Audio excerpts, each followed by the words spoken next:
Asset-backed securities, CDOs, use derivatives to take on more BBB tranches of RMBSs than actually existed.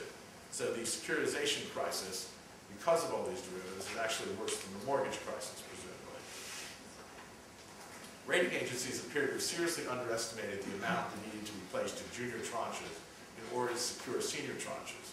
The disparity in default between structured finance ratings and basically corporate bonds has been as great as 10 to 1. Of more than 198 parts of CDOs downgraded at the end of 2007, the median downgrade was 7 notches, whereas in the entire database of corporate bonds since 1970, no AAA bond has been downgraded in one step more than 6 notches. This gives you an idea of the magnitude of the difference in rating structured bonds versus corporate bonds, and the fact that there was no particular difference in these kind of ratings. There was no warning that corporate bonds were safer, and structured financial vehicles were less safe. Clearly, no one seemed to really have an idea that this was the case, but what methodologies they used in the two rating systems are not entirely clear.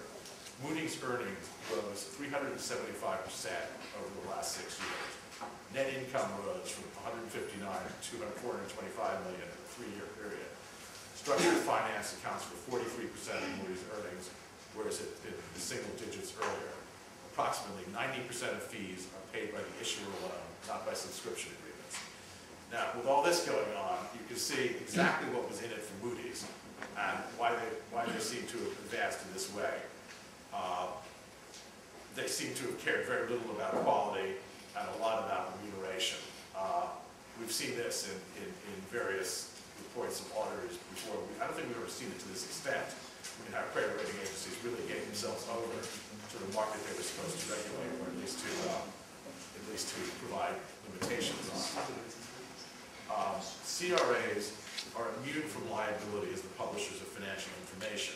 So unlike auditors and underwriters, there's no liability. Rating agencies are paid to issue a rating.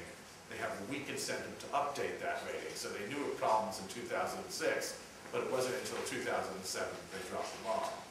They're relying on the statements of mortgage originators. We see how reliable they are, and underwriters. The due diligence companies don't work directly for CRAs. There are proposals that they do. Finally, mortgage underwriters can shop. If they don't like a set of ratings, they can go to another company without anybody having any idea that they've done so.